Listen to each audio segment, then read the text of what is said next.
Hello everyone. आज हम ये क्वेश्चन सॉल्व करेंगे रोमन नंबर्स टू इंटीजर। इसमें सारे रोमन नंबर का ना हमें इंटीजर बताना है कि उसका इंटीजर इक्वल टू क्या होगा। ठीक है, ये अप्रोच देखो। इसमें क्या कर रहे हैं हम, ये जो नंबर दिया है ये 9 है, हमें कैसे पता चला।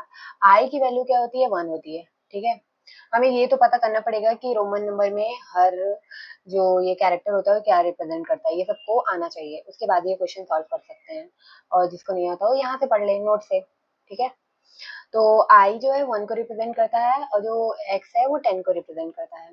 तो रोमन नंबर में ये होता है कि जो अगर ये वाला डिजिट है, इसके बाद वाली जो डिजिट है, ये सेकंड पोजीशन पे जो डिजिट है या जो भी उसके राइट में डिजिट रहेगी, अगर लेफ्ट डिजिट उससे छोटी है तो माइनस कर देते हैं हम, जैसे कि यहाँ पे हमने माइनस कर दिया। ठीक है, लेट्स से इसका हम आंसर निकाल रहे हैं कि इसका इंटीजर क्या होगा। ओके, तो अब हम क्या कर रहे हैं, आंसर में -1 कर दे रहे हैं क्योंकि इसके जो राइट में डिजिट है वो इससे बड़ी है ना। एक्स की वैल्यू तो 10 होती है और वो 1 से बड़ी है, तो हमने इसे माइनस कर दिया, आंसर में -1 कर दिया। ठीक है, फिर अब आंसर में हम क्या करेंगे, एक्स पे आ जाएंगे। ठीक है, एक्स पे जब हम आए तो एक्स की वैल्यू क्या होती है, 10 होती है, तो हम आंसर में 10 प्लस कर रहे हैं, पर आंसर की वैल्यू तो -1 पहले से ही थी, तो जिसकी वजह से आंसर की वैल्यू 9 आ गया। ठीक है, ऐसे ही एक्सएल की बारी है। एक्सएल में जो एक्स है उसकी वैल्यू 10 होती है, लेकिन जो एल है उसकी वैल्यू 50 होती है, तो एक्स की जो वैल्यू है वो एल की वैल्यू से कम है। तो इसमें भी जब हम आंसर निकालने लगेंगे तो आंसर में पहले -10 कर देंगे। ठीक है, -10, उसके बाद जब +50 करेंगे तो 40 आ जाएगा आंसर। ऐसे आंसर आ गया हमारा, यही अप्रोच है हमारा। हम क्या कर लेंगे, store the value of Roman number in a map. Map में एक रोमन नंबर की हम वैल्यू पहले स्टोर कर लेते हैं। प्रोग्राम में पहले हम ये बता देंगे कि पर्टिकुलर रोमन नंबर की क्या वैल्यू होती है इंटीजर में। ठीक है, उसके बाद हम क्या करेंगे कि कैलकुलेट कराएंगे, और जो हमने यहाँ पे माइनस करने वाला अप्रोच लगाया वही अप्रोच लगा देंगे। इसका ना कोड करते हैं। अब देखो, सबसे पहले एक अनऑर्डर्ड मैप बना लेते हैं। इसके बाद कैरेक्टर और इंट। कैरेक्टर पे हम बताएंगे ना कि इस कैरेक्टर की वैल्यू क्या है। हमारे कोड को तो पता नहीं है, तो हम कोड को बताएंगे पहले कि अगर आई है की वैल्यू, तो उसकी जो वैल्यू रहेगी वो 1 है। ठीक है, ये सब हम अपने मैप में स्टोर कर लेते हैं। और अगर वी है तो वैल्यू है 5। जिसको नहीं आता वो यहाँ से देख सकता है नोट से। ओके, एमपी मैप का यही नेम है, एक्स 10 एमपी।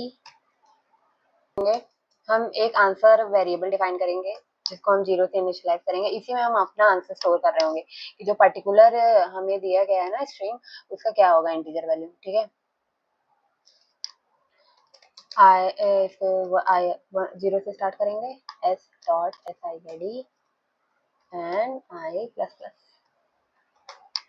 अगर एम टी एस आई की जो वैल्यू है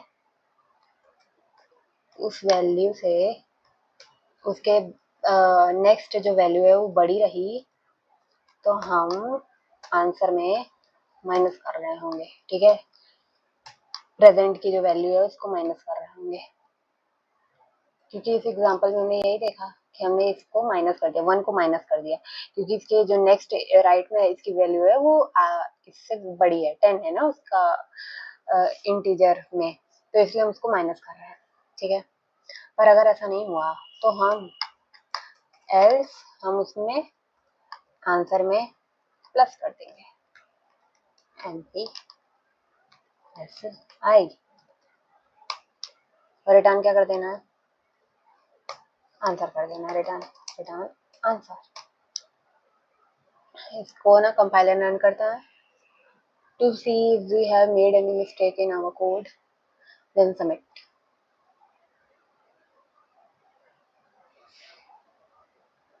ओके, देखो इसको एक ड्राई रन से भी समझते हैं। फर्स्ट एग्जांपल है हमारा ये, इसमें m की वैल्यू क्या है 1000, c की वैल्यू 100, तो हम पहले m की वैल्यू देखेंगे। अगर m की वैल्यू 1000 है, इसके नेक्स्ट जो इसकी वैल्यू है वो c है, c की वैल्यू 100 है, तो हम इसमें ना प्लस करेंगे, क्योंकि जो राइट में इसकी वैल्यू है वो तो इससे स्मॉल है, तो हम आंसर में क्या करेंगे, प्लस कर देंगे, तो m की वैल्यू यहाँ पे प्लस हो गई, तो आंसर में 1000 प्लस हो गया। c की वैल्यू क्या है 100, तो c की वैल्यू भी प्लस हो जाएगी। ठीक है, लेकिन c के जो बाद में वैल्यू है m, वो वो ग्रेटर है सी से, तो आंसर में माइनस हो जाएगा सी। ठीक है, ऐसे ही तब आंसर की वैल्यू 900 हो जाएगी।